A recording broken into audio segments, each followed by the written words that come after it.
Hello, my name is Rich Howard, owner of Architectural Builders Supply. This video is to bring you a closer look at the Hager number BB1168 5x12 and a US10B finish that also says AWS there, which means all wood screws. That's how this order was placed. So yes, this is a 12-inch wide hinge. You do not see these very often. I certainly don't, and I sell hinges every day. It's pretty cool. It's a pretty big hinge. So actually, what this is a WTBB1168. Hager will use the WT for wide throw in certain instances, and they don't in others. And they didn't on the box, if you recall, because it's a 5x12. It's inherently a wide throw hinge. So calling it WTBB1168 5x12, you know, you'll see it that way in the catalog, but you don't always see it. So it's really a WTBB 1168. So WT means wide throw. It's obviously wider than it is tall. This is a 5x12, which means it's 5-inch tall and 12-inch wide. 5-inch. By the way, it weighs about 3.7 pounds and that's extremely heavy for a hinge. It's 3 times the weight of a standard hinge. Trying to get that tape measure there. 12-inch. There you go. Okay. Now so that's a wide throw, 5x12. It is a BB. It stands for ball bearing. There are 4 bearing packets on this hinge because it's an 1168. That means that it's not only made of steel, but it is heavyweight. The thickness of this hinge leaf ought to be 190 thousandths thick. And let's get the caliper and check that.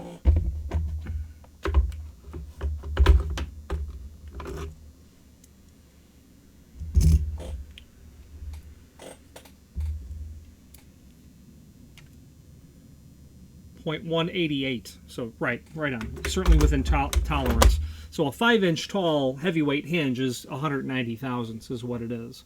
So this is a full mortise hinge. That's also part of the part number. You can see from the swag of the hinge leaves here and here that when the leaves are brought parallel, they're meant to be mortised flush to the edge of the door and frame. Okay, that's what that would be used for. This is shown in what we would call the 640 finish, also known as, of course, US10B. 10B is oil rub bronze. We call it 640 because 640 is the BHMA code for oil rub bronze, but it declares that it's on a steel base material. Oil rub bronze can also be done in 613, which means oil rub bronze over a bronze base material is what that would mean. So where are you going to use this hinge? We've talked about the size. We've talked about what it is. Where in the world would you use it? Let's take a closer look. If you are enjoying this video, please click thumbs up or like, and also please consider subscribing to our channel. Let's move on to the rest of the video. Where you're going to use this hinge, simply, and when people call for a wide throw hinge, they certainly need to take their door open.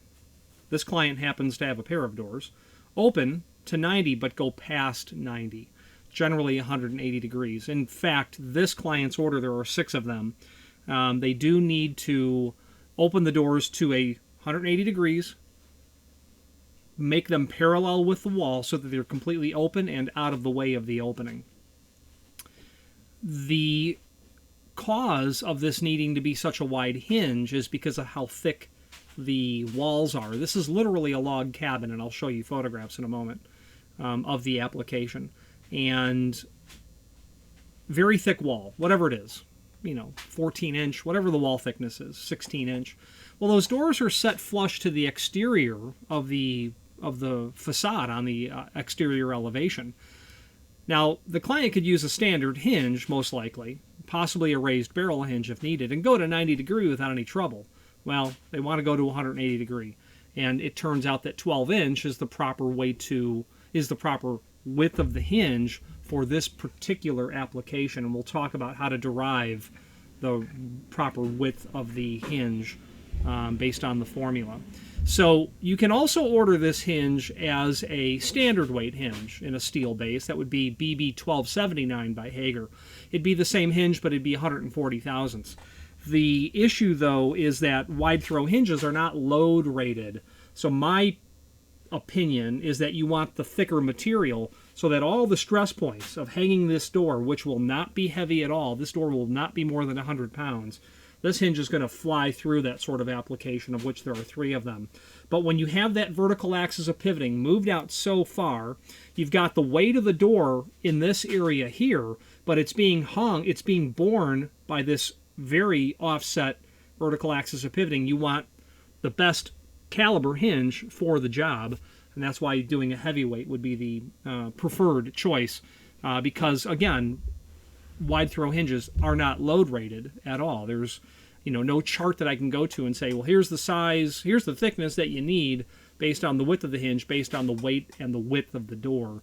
So in absence of any engineering data, go with the thicker hinge would be my opinion. This hinge will last this client generations, in my opinion. But this is a particular application where the client wanted exactly what they wanted, and they got exactly what they wanted. So now let's switch to the screen view, and let's take a closer look at this client's particular application. Then we're going to talk about a component to this application that you need to be quite mindful of. So let's switch to the screen view. If you are enjoying this video, please click thumbs up or like, and also please consider subscribing to our channel. Let's move on to the rest of the video. Okay, before we get to looking at this client's application, there are 3 documents down below. The first is a cut sheet. It is literally just the document from the manufacturer's catalog that shows the WTBB1168, which means it's a steel hinge with a steel pin. It's ball bearing and heavyweight. When you do the heavyweight, you'll get 4 bearing packets. When you do the standard weight, that 1279 I mentioned, there would be 2 bearing packets. Their chart does not even indicate these sizes. However, the factory will do 5x10 and 5x12. Okay. Then there is a link to a 6-page document, which is the product catalog. It's the section of the Hager full-line catalog that shows their different hinges. You have your 2-knuckle, your 3-knuckle, your 5-knuckle hinges. This is obviously a 5-knuckle hinge. And then variations of base material and construction. So if you're looking for more information on hinges, this would be a good document to dive into. Then there's also the template. And that template we have here, again, this is another document that does not indicate on it the actual part. These are literally custom ordered hinges. So this document goes up, the template goes up to 5x8. The only thing that's going to change is the F line, the edge of the leaf to where the swag starts. So all you're going to do on your BB1168 is 3 9/16 will become 4 9/16 for a 10-inch. It'll become 5 9/16 for a 12-inch. Okay, that's the only thing that will change. Now, it's also nice to note that the location of the holes for the screws, as referenced from the outside edge of the leaf and the top or the bottom, that will remain constant. The only thing that will change is where this entire assembly is going to move away from the edge of the hinge based on how wide of a hinge that we're doing.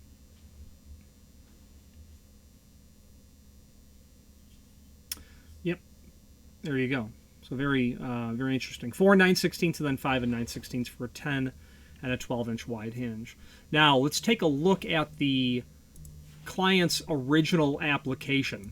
So this is a project that the client has, and whomever built this made some custom hinges. And I can somewhat wrap my head around about what they did. And, I mean, it's ingenious. It looks very nice. The concern that the client had was they were not really up to the task because of all of the stress that would be happening right here. So they needed to, in this remodel that they're doing, substantially upgrade the caliber of the hinge in terms of the thickness. And that's what they have most certainly done that. Just showing other dimensions of this custom hinge that they manufactured. Showing the application. Now, this is the important part. And you can gather what's happening here. You want to take those doors and get them around this wall construction, this column or post. So that's why they need that really wide hinge. They want to obviously swing them completely open. And when you look in the background, you can see why they'd want to do that, no doubt.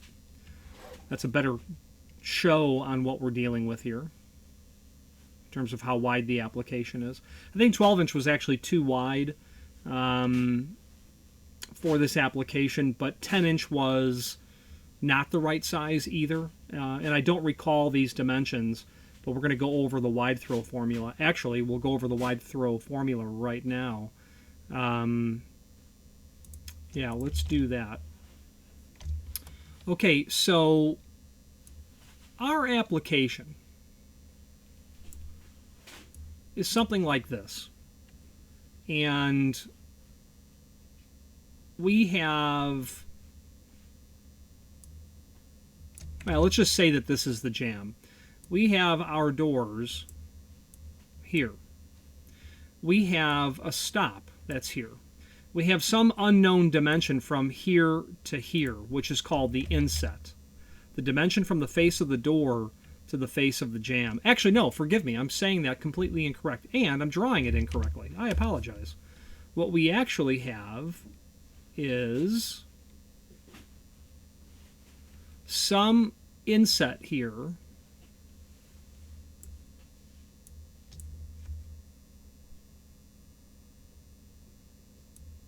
the doors aren't completely flush, and we have some stop here, and these doors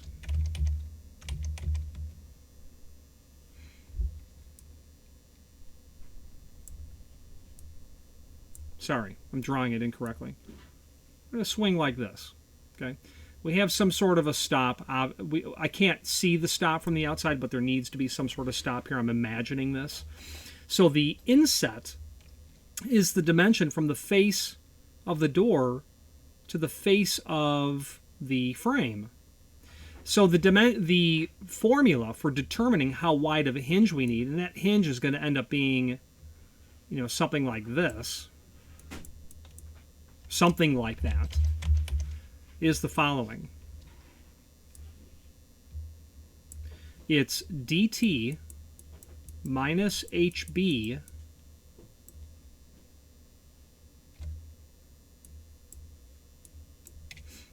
times 2 plus I plus C.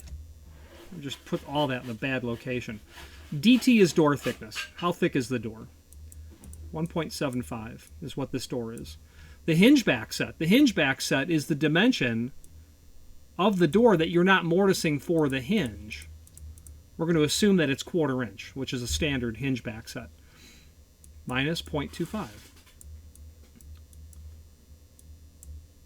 Times 2 equals 3 inch. Now, we've got 3 inch.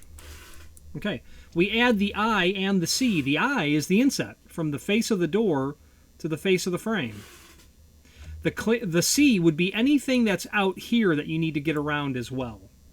Chair rail, wainscot, base, some sort of molding that's been applied. This application does not have a C, so it's going to be 0. So now we're going to add our I dimension. I don't know what the I dimension is. But we can see that whatever we put here is going to determine the width of our hinge. And you then go to the next largest hinge. So, you know, we could say that this is, you know, 7.5 inch. And then plus 0. That's the inset from here to here, plus 0 for the clearance, because there's nothing out here. So 3 plus 7.5 is 10.5. You go to the next largest size, and that would make this 12 inch. And I believe that the client's dimension was about 7 5/8, and 10 inch would not work in this scenario. It's too small of a hinge to make it fully get to 180 degree.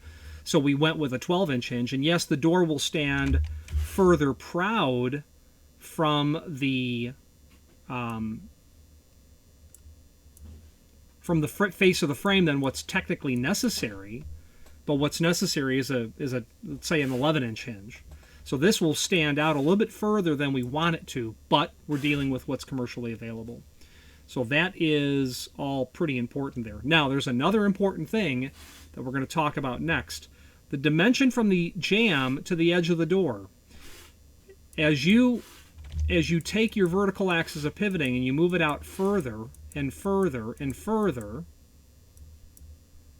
you have to be mindful of how much gap and margin that you need on the hinge side of the door. Okay? How much margin is right here?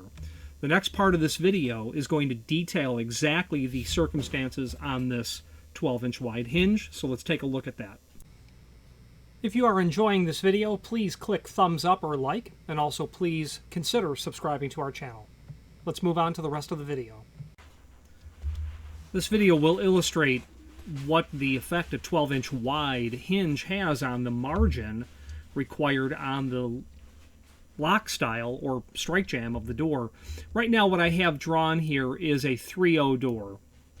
It's 35 3/4 net width. It's 1 3/4 wide. It has a 3-degree bevel on either side. It has an inset of typical 3/32 of an inch over here. Okay, so the inside jamb width is 36 inch because I have 1/8 of an inch on either side. Now let's rotate our door around a pivot point that would mimic a 12-inch wide hinge. So we're going to rotate, select our objects, and I happen to already know what my pivot point needs to be because I've done the calculation.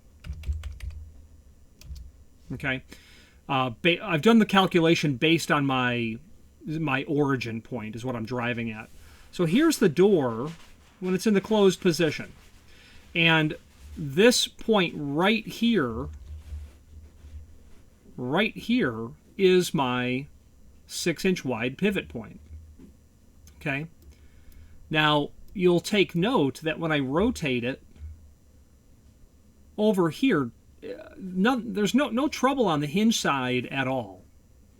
You know, 1/8 of an inch, beveled, not beveled. I mean, it's a good idea to have it beveled, but nothing's affected on the hinge side.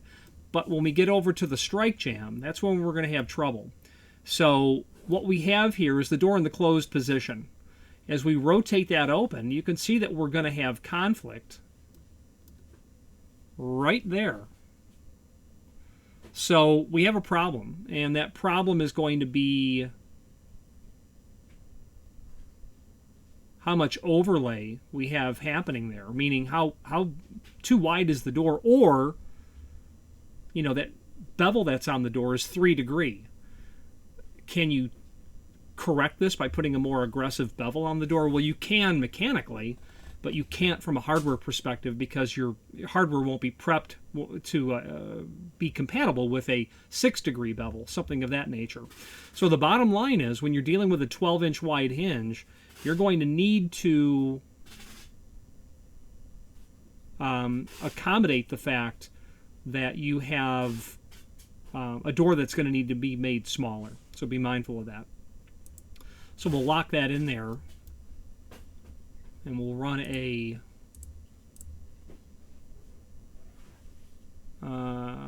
let's distance this. Let's put a measurement on this. We're going to go from basically here to here. That dimension is 0.05 inch. So it's almost a 1/16 of an inch.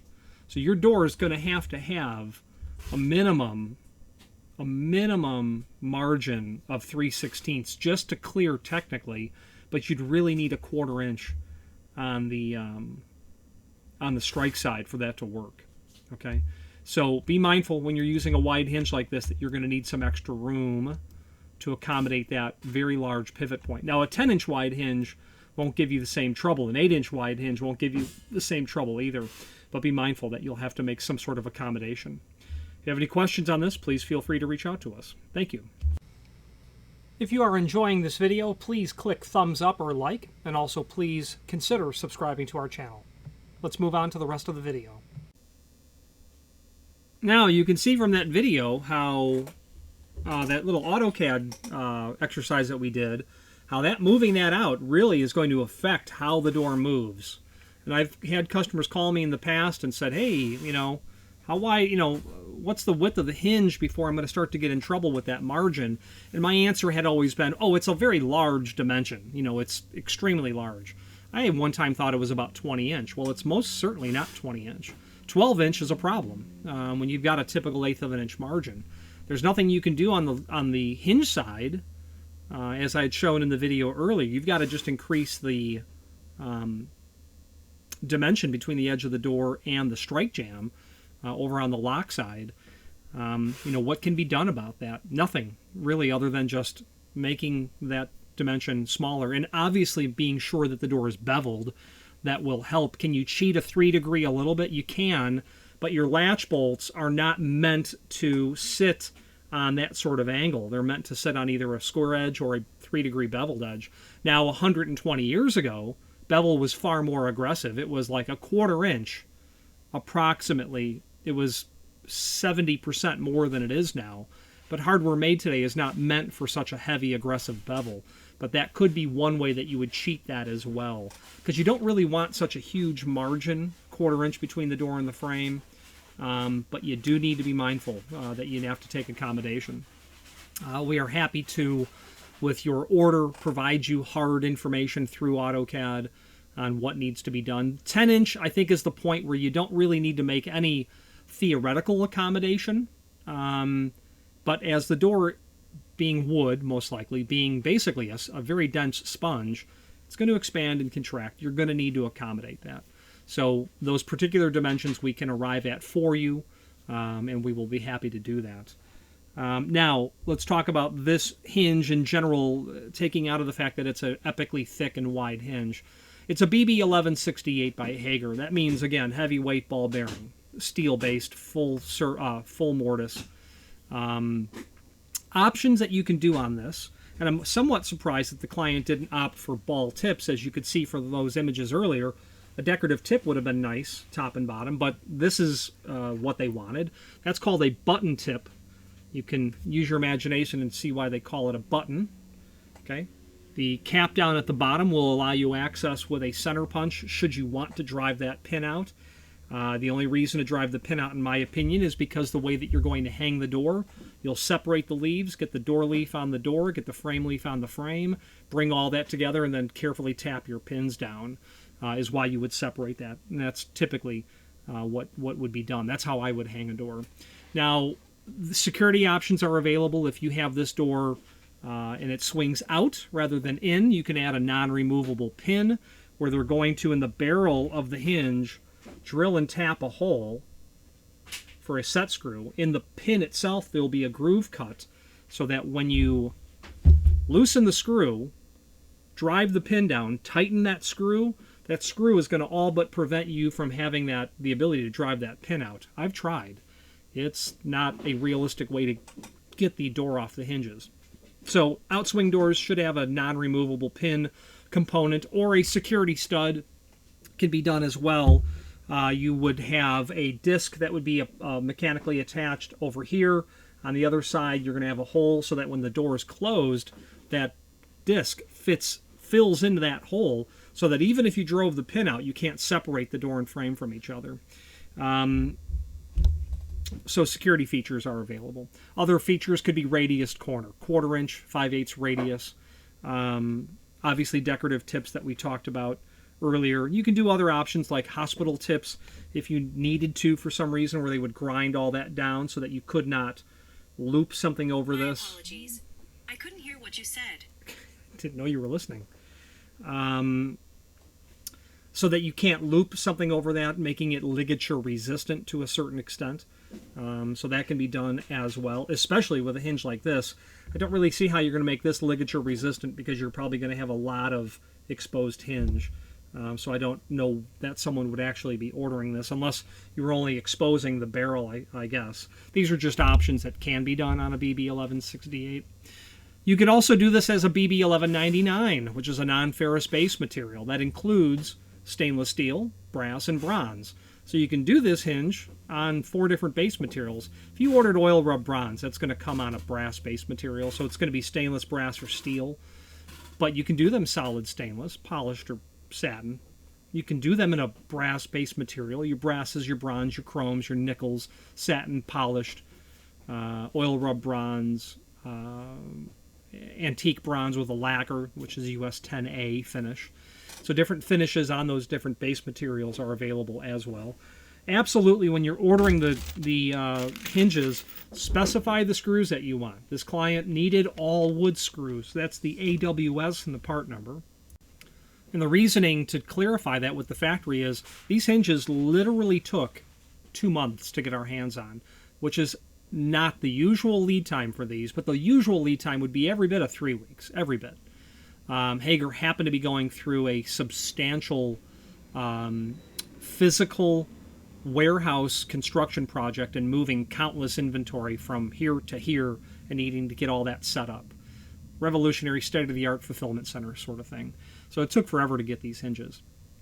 The last thing you want to do is finally get the hinges and then realize you don't have the right screws. So we're going to specify those. It would be considered, in my opinion, incorrect to not specify that aspect of the hinge as well. Let's not assume that we're going to get the screws we need. Could you imagine this being a steel frame? Not really. Could it be a steel frame? It could. Okay, they do 5-inch hinges on steel frames all the time. So you want to just clarify that so that you get the right screws. And I think I've pretty much wrapped up everything. Nothing else comes to mind that I should mention. So what size hinge do you need? Run that formula that we went through earlier. Be mindful that this is a special order, non-returnable sort of situation. This is the US10B oil rub bronze finish from Hager. These marks that you see here, they're not scratches. They are literally part of the cloth or whatever they were using when they were doing the finishing on the project. I wiped some of them off carefully just to determine it weren't scratches. You don't want to wipe because it's oil rubbed. If I were to wipe a cloth on this 10 times, this is going to be lighter than this. And that's what's called a living finish, oil rub bronze. It is literally going to change with time. If you have a door, there's a door in a hotel that I've stayed at a handful of times. They have oil rub bronze hardware on mahogany doors leading to bathrooms. Push plates, pull plates, hinges, door closer cover, floor stop. It's all oil rubbed. The hinges, the door closer arm and the cover, and the floor stop, you never touch those. So they're still that dark color. The push and pull plate, though, are constantly touched. That wears that off, that finish, allowing the bronze, brass undertones to come through. That's what will happen with oil rub bronze. When they use the term living finish, it's meant to mean it's going to change with time, number one. Number two, it won't be a stable finish. If I order 6 hinges for this client today, and he orders them a year from now, the finish is going to be different. It's a finish that's unstable, the way the industry calls it, and you have to understand that when you're ordering oil rub, you're getting something that is not going to technically match anything else. But people will want that oil rub finish because when you're specifying it or saying, I want that, it's because you want that change over time. You want that beautiful brass, bronze tone underneath to come through, and it looks quite gorgeous. The more that you use it, the more that oil rub process wears away. You might want the opposite. We did a job recently for a country club here in town. They wanted all oil rubbed, and we talked about, well, you can do that, but you can do oil rub, but on your push and pull hardware, this is what's going to happen. That finish is going to wear off with time. As an option, we can do everything dark bronze, powder coated. And they said, what's that all about? Well, it's basically painting the hardware with electrically charged particles and base material. Makes for an extremely durable finish. Makes for an extremely stable finish. They said, yes, that's what we want. We want it to look to the day we put it in is what we want it to look like for as long as possible with no change. So we did all that in a powder-coated dark US10BE Oil rub bronze equivalent is what it is. So be mindful of what exactly that you're ordering. Hager did a pretty good job filling in the crotch of the hinge in terms of the finish. I've seen examples of hinges come from Hager that were not so, but they've done a good job. And what I'm referring to is like right here, right there as well. When I look at the hinge leaf, it appears to be that they were made nice and straight. Does not appear to be any runoff of the tool at the edge of the leaf. Looks like it was made very nice. And with the exception that oil rub bronze is always somewhat of a mystery finish. What am I going to get in the box? And this, there is some variation on this. It's a fine example of a Hager product. Now, the name Hager is synonymous with hinges. It's their namesake, in fact, Hager Hinge. And they've been in the business since Taylor was president. I literally am not exaggerating. I believe about 1850. Mexican-American War era. And they are pretty good at what they do. The name Hager is also synonymous with many, many other items. In fact, everything for the door opening with the exception of the door and frame itself. Hinges, obviously, lock sets, exit devices, Roton continuous geared hinges, door closers, electrified hardware, trim and auxiliary hardware, sliding door hardware, accessory hardware, residential hardware they get into as well. So their catalog is pretty comprehensive, and I would suggest that you review it. Hager enjoys quite a loyal client base. I've had people that have called and said, I need this Hager lock. No problem, we can order it. If Hager doesn't stock it, it's going to be 3 weeks. As an alternate, we have this. No, thank you, I'll wait for the Hager. I hear that relatively often. If you have any questions on this pretty cool 5x12 heavyweight ball bearing hinge or any other Hager products, there's their logo right there. I do like the fact that the logo is somewhat petite. It says Hager, and then below it, it says USA. That's not to infer that it's made in the United States. This hinge is. Not all hinges that they sell are. But nonetheless, that is their logo. The reason of pointing it out is I like it because it's petite. It doesn't, detract from the hinge. It's not a huge amount of corporate advertising on my hardware. Any questions on this or any other Hager product, please feel free to reach out to us. And thank you. Again, thank you for watching, and if you've enjoyed this video, please click thumbs up, please subscribe, and maybe even send the video to someone that you know. Thank you.